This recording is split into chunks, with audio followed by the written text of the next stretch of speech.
Welcome everyone to the 40th Collateral Onboarding Call at MakerDAO.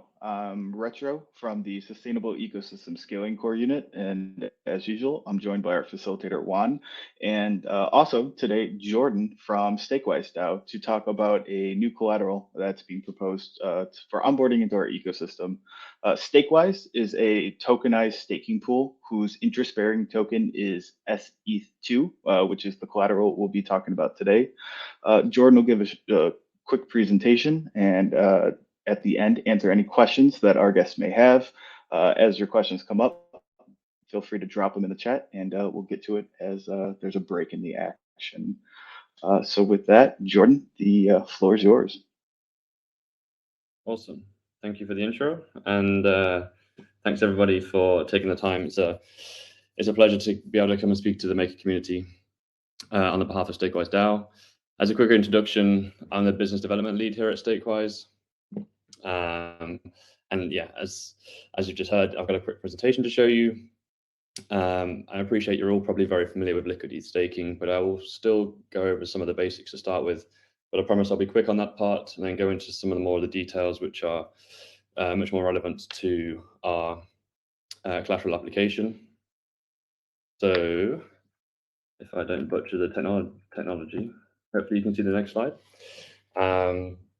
So as you've just heard, we're a liquidity staking platform. We've also just recently launched on Gnosis chain. The project itself has been in development for over 2 years now, and we've been live on ETH mainnet for over 1 year. We've got about 80k ETH currently committed to our platform by over 4,000 users, and we've got some pretty significant liquidity backing that too, and we'll go into liquidity of our sETH2 a little bit later. Essentially, the goal for StakeWise is to remove key barriers to entry for anyone who's wanting to earn rewards on the Beacon chain.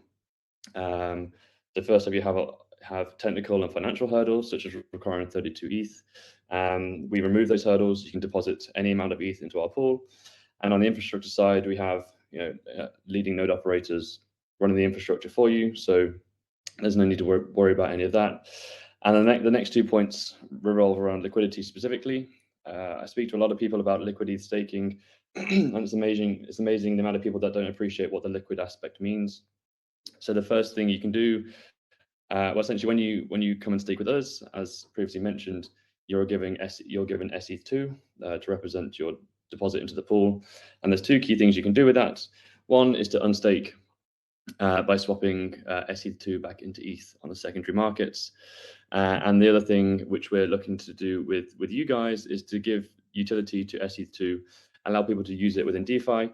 Currently, we're only offering liquidity mining on Uniswap, but there's a lot of interest to use sETH2 as collateral, and obviously Maker will be like a tier 1 use case of that. So moving on to like a few of the more nuanced things about StakeWise is that we have a dual token model. We're the only staking provider on Ethereum at least to do this model. What that means is when ETH is deposited into our pool, we give users sETH2 to represent that deposit, but we actually give the rewards for staking in a separate token, which is our ETH2. It's worth mentioning that the collateral application is just for sETH2 on its own. The reason why we do this model, there's a number of reasons. First off, I think it's just a cleaner way to see exactly which capital you're earning interest on and how much capital you've earned in rewards. And also because sETH2 is not rebalancing, not repricing, it's effectively like an interest-bearing form of wrapped ether. It doesn't have the issues with a lot of tokens where, issues with rebalancing tokens across DeFi. And it also means that if your sETH2 is active, say within Uniswap, providing liquidity, you can still access your staking rewards on the side by claiming your ETH2 in isolation. A few other things as well, it actually provides the highest staking yield. The reason for this is when you bundle ETH earning rewards and also previous pool rewards into one token, if you try and stake, or if you wanted to go and stake into a staking pool with a single token model like that, the way to visualize it is you're actually buying a share of that pool. And now if that pool contains 10% of historic rewards, because those historic rewards are not interest bearing, you're actually diluting your capital. 10% of your deposit would actually go towards buying these historical rewards. That's not the case on our side. 100% of your ETH goes towards earning yield. And the reason for that is because of this dual token model, we're able to correctly assign rewards to the people who've actually earned them. And we don't require new users to start buying a share of those historic rewards. And the other thing as well is that you can actually compound or reinvest your rewards and earn compound staking yield using this model. It's a misconception that staking pools are already auto-compounding rewards. It's just simply not possible to do natively, as all the ETH is locked in validators. And so, yeah, with our side, you can use secondary markets again to sell your rETH2 into sETH2 and effectively compound your rewards. Our approach to decentralization and infrastructure. So what we run is what we call a semi-permissionless decentralization. Essentially, the way that works is that anyone can apply to be a node operator on the platform. And we've got a robust infrastructure package which we provide to these new node operators. But rather than being fully permissionless, we have a DAO elected committee which vets applications. The prospective operators then have to enter a test net and have to undergo stress testing, scenario testing, etc. And then these results are all shared with the StakeWise DAO, and then it's the DAO that has the final vote on whether or not they are allowed onto the network. We launched this initiative in January this year. We appreciate that as we grow, it's important to decentralize.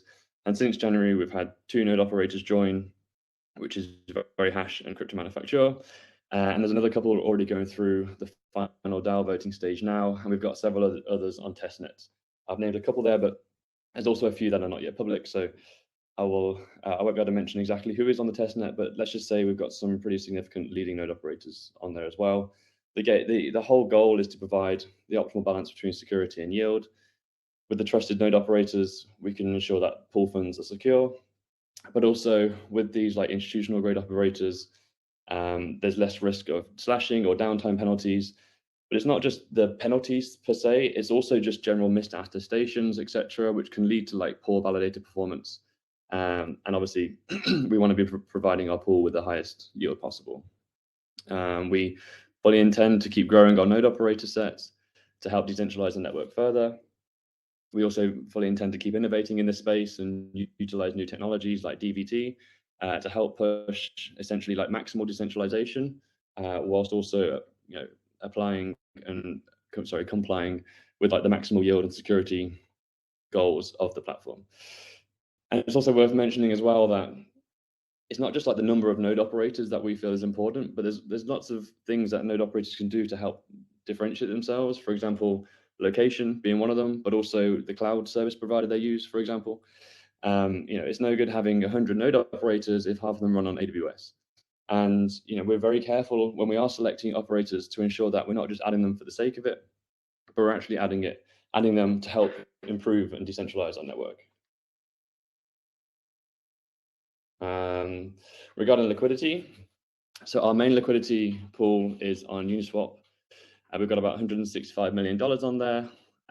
We're using concentrated liquidity on UniV3, and it's proven to have really good peg stability. I've got a graph on this slide which shows our staked token and compares it to Lido's. Lido's is obviously very. Is it actually onboarded? Maybe it has finally been onboarded, or it's pretty much a dead certain that it will be on Maker. And it's often seen as like the gold standard for staking derivatives. And as you can see, our peg stability is just as good as Lido's. The pool can facilitate significant unstaking with fairly minimal slippage. I looked earlier, and I can unstake 25,000 ETH for about 0.6% slippage, which is pretty good. One of the things that's worth mentioning is that this uni pool runs with a 0.3% trading fee. We're looking to reduce that to 0.01%, and it's expected to close the remaining gap that you see between sETH2 and ETH right now. And that should actually improve the slippage versus Lido staked ETH as well. We've got a new curve pool, which is going live any day now. It's paired with Lido staked ETH. We've got the liquidity gauge set up, and we're basically just waiting for the next round of gauge votes in order to kickstart the pool with incentives. We've also had significant seed capital promised by TribeDAO. They recently executed a snapshot to stake 10k ETH with us, and they'll be pairing some of that ETH with their current Lido staked ETH holdings to provide 5k of seed liquidity within that pool. And obviously, the whole idea here is that another liquidity pool should improve the peg stability further. But we're not stopping there in the sense of we're not just happy with 2 pools. We're in discussion with multiple protocols to start pairing sETH2 with other assets. And sETH2 is already the second most liquid staked ETH token. And with these extra liquidity pools, we expect not just the liquidity, but also the peg stability to improve. The thing that is worth mentioning is currently we rely on a Uniswap TWAP oracle. Fully aware that these are not the gold standard in the industry. And with these extra liquidity pools, we are going to be upgrading to a Chainlink oracle. We are in discussions with Chainlink about that point. This is not the most sexy slide in the world, so apologies. But I think here I just wanted to touch upon some of the important considerations that I think are worth thinking about on your side. So as I mentioned, we've been on mainnet now for over a year, and I think the sETH2 contract itself has been deployed for 15 months. Obviously, time live in this industry is quite important. So hopefully we're ticking boxes there. And it's worth mentioning we've had no security concerns to date. Our pool is non-custodial. We were actually the first to move to non-custodial staking, and we did so in April 2021. Before that, staking pools were forced to use a multi-sig, and we did the same thing. Ours is called Horcrux, and there's lots of details on how this works within our documentation. But it is worth mentioning we do have about 18k ETH currently staked via that multi-sig, because it was staked before April 2021. And we fully intend to transition away from this as soon as we can, but essentially we have to wait until validator withdrawals are enabled to facilitate that. Audits, you can never not do enough audits in our opinion. We've had 3 already, and we've also recently announced a partnership with Blockdaemon to provide an institutional staking platform. And as a part of that, we'll be forking StakeWise, and it's currently undergoing a 4th audit. So and it's something we will always do. Obviously, any new code that comes out to the platform will always be audited before going live. There is no slashing insurance in place currently. We are working closely with one of the leading insurers in the place to provide this as soon as possible. So you can expect slashing insurance to be in place fairly soon. But it's also worth mentioning we've had no slashing or downtime penalties to date. So the protocol is managed by StakeWise DAO. The DAO is community owned, and all the voting rights fall to holders of SWISE, which is the StakeWise governance token. And by managed, I mean whether every single important aspect of the protocol has to go through the DAO, whether it's changing the protocol fees, adding node operators, as I mentioned before, or making any amendments to smart contracts. It all requires DAO approval. And then 2 of the other things at the bottom here I just felt worth mentioning. On our side, the StakeWise DAO actually controls the exit signatures for our node operators. This is something that's actually unique to our platform. And the reason for this is that we can actually force eject validators from our network. It might sound a bit odd, but what this stops is the risk of pool funds being held hostage. Essentially, the pool or the protocol could request that a validator is spun down and pool funds returned. But essentially, node operators are they have no interest to do that. They want to keep running the validator. They want to keep earning money. So they could essentially hold pool funds hostage. They cannot do that in our case. If an operator is not playing ball, we can literally kick them off the network. And this is also our mechanism for ensuring that MEV and tips and everything that will come with post-merge will ensure that all those staking rewards go to the users of the pool and those who rightly deserve them.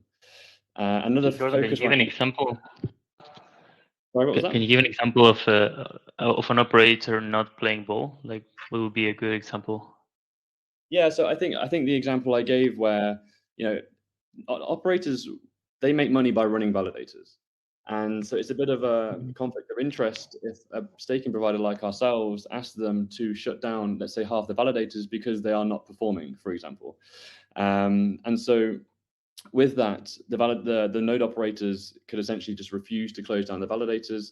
They can refuse, they're in control of the funds, they can continue running the validators, continue earning the money on their side.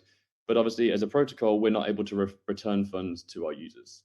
And so on our side, that will not happen. Okay, makes sense. Thanks. Thank you. And then just lastly is on the client diversity. This is something that's quite a hot topic in the space right now. We do run about 50-50 between Prism and Lighthouse. With the new node operators joining our network, we're encouraging them to use minority clients. But it's also worth mentioning that as part of the infrastructure package that we provide operators, within that we have mechanisms so that node operators can change clients in real time. So if there is an emergency and we do need to transition away from, say, Prism, then we can do so as part of our infrastructure package. And it's something that we ask node operators to prove and actually do as part of the stress testing and scenario testing before they enter the network. And then, yeah, I'm conscious I've been talking for a little while now, so I'll keep this slide short and sweet. Our community would love to utilize sETH2 as collateral, and clearly Maker would be a tier 1 use case for that. It's important that we can allow users to unlock the value of their staked assets, and there's no better way to do that than through a stablecoin like DAI. And as you guys are fully aware, there's just endless possibilities of what you can do with a stablecoin. And yeah, we have every intention to grow rapidly as a platform. ETH staking is going to be a hot topic. It is a hot topic, and it will be. It's very realistic. We expect staked ETH tokens to be almost ubiquitous across the ecosystem, and almost form the majority of ETH that you see within the ecosystem will be staked ETH tokens. We do not see this as like a winner-takes-all market. And so on our side, we view it beneficial for you guys to add multiple staked ETH derivatives onto Maker to help you guys grow as a platform, and as the liquid ETH staking market grows as a platform as a whole. And so yeah, I think that's kind of it from my side. Would be more than happy to answer any questions that anybody has. Nice. Yeah, that was great. Thanks a lot. So the first question that we have is from Frank. He's one of the delegates, and he's saying, I believe I saw a slide at an ETH Denver presentation comparing all the staked ETH providers, and StakeWise had 90% plus of Prism usage. If that's accurate, when did you reduce it to 50-50? And how difficult was to reduce the Prism usage without incurring slashing? And what do you think most staking facilities are so dependent of Prism? Sorry. Got it. Yeah, no, great question. And actually, we saw that slide too. And the shortest answer there is that the data was wrong. We've always been running about 50-50 between Prism and Lighthouse. It's not yet clear to me exactly where the original data was pulled from. I know exactly what website that data was pulled from. In fact, at the presentation, it should have had a little flag saying that it's currently under review. The data was currently under review because it was, in fact, wrong. Regarding why Prism is so commonly used, to be honest, it's because it works. It's the one that works the best. And it's, if you're a node operator, would you rather be running a client which is common and works properly, and there's little bugs, there's very little time you have to spend debugging. If it just works, then that's what people will end up using. So hopefully over time, and obviously competition is always a good thing. So with these multiple clients, then hopefully we can start to see just improvements across the board, across all of the providers, so that there's no reason why Prism should be such a high majority right now. Yeah, makes sense. I don't know if Richard, do you have any questions? Sorry, I'm coughing here. Yeah, I thought an interesting thing that came up in the MIP6 application, someone asked what makes you different from other staking pools, and the relationship of the interest-bearing token separated from the RETH rewards came up, and the question or another commenter also said that this is a strategic advantage for StakeWise post merge after the hard fork. Just wanted to question how is the DAO preparing for the merge, and are there any other challenges that you guys could anticipate, or do you see that going smoothly? Do I see it going smoothly? I sure hope so. I think everyone in this hopes that it's as smooth as possible. But for sure, there's challenges. I think one of the things that's also quite a hot topic right now is MEV. Obviously, when the merge happens, the current rewards and MEV and tips, etc., that are currently going towards miners will now fall into essentially our laps as staking providers. It's great to say that we can instantly improve the yield for our users, but I think that it's very clear that and the reason why Flashbots and other projects are around is that MEV is not all good, and we're currently in the process of trying to figure out the best way to essentially satisfy both goals, which is to provide our users with as much yield as possible, but also to protect the ecosystem as a whole. And yeah, I think the most obvious solution would be going down a Flashbots route, but we are discussing with our community on this. We're also discussing with other leaders in the industry to figure out what is actually optimal for the ecosystem as a whole. So I think that's probably one of the hot topics that we're trying to solve for, essentially, in the run up to the merge. Jordan, how big is the DAO? More or less, just to have an idea of how that would be a potential surface attack in terms of vulnerabilities. Yeah, that's a good question. I actually don't have an outright number for the number of DAO members. What I can say is that the majority of SWISE that is emitted right now is through our Liquidity mining program. So there is a lot of community members in that, which are obviously on a regular basis getting more and more DAO ownership as we go on, and we've been very keen to not sell. We've obviously raised money through investors to fund the protocol, and we've been very keen not to. We've been very. It's important for us to keep the DAO community owned, and so we haven't sold more than a majority share to investors. So us as a team and investors make up less than half the DAO. As for you mentioned about attacks, that's one thing that's actually, I guess, it's very topical because there's quite a big DAO exploit that happened recently. On our side, we have multiple security and features in place to protect against malicious attacks. So, for example, every snapshot that passes has to go through 2 days of what we call escalation gain. And then on top of that, there's a third and final day of essentially like a multi-sig backstop. This is a DAO elected committee which can essentially stop malicious transactions going through should that ever happen.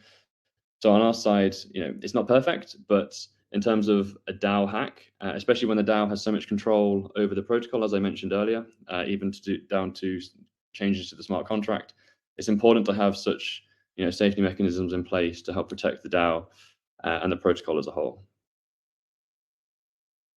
Yeah, totally. Just a quick reminder to anyone that's out there and have any questions, please feel free to type them. I think that, as I was saying before we started recording, this relatively non-controversial topic. That's why we shouldn't have many of these, I guess. I had one more. It's slipping my mind right now. No worries. I guess, as you can see, I've been fairly active on the forums, and I will continue to do so to help facilitate this whole process. So, if there are any other questions that crop up. Oh, right. Yeah, I remembered. Do you have any recommendations for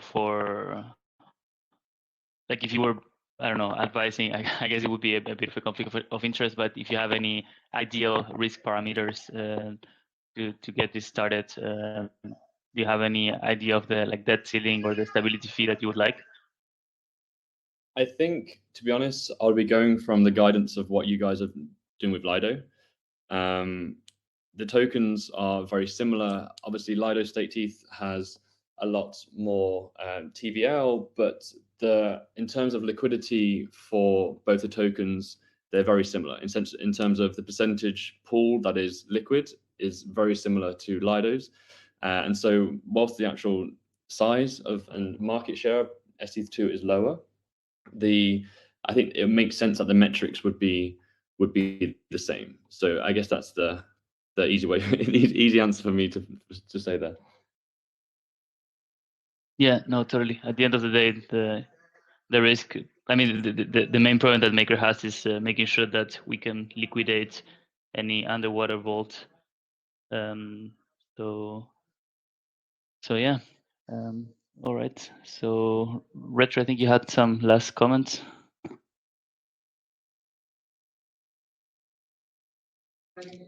You're muted, or your microphone is. So. No, appreciate it. I just want to call out quickly that the voting for this collateral onboarding is in progress. There's about 6 days left and already a strong vote of confidence from the community. So yeah, Jordan is available in the forums. What's your forum handle again? JStar, I believe. It should just be JStar, yeah. JStar. Yeah, JStar in the forums. This video will be posted in the forums as well for later viewing. And appreciate everybody's attendance today. Jordan, any last words before we wrap? No, I don't think so. I think I've probably spoken enough on my side. Again, it's been a pleasure to share StakeWise with you guys. Looking forward to seeing how our communities can work together. Thank you, Jordan. It was nice having you. And thanks everyone for attending.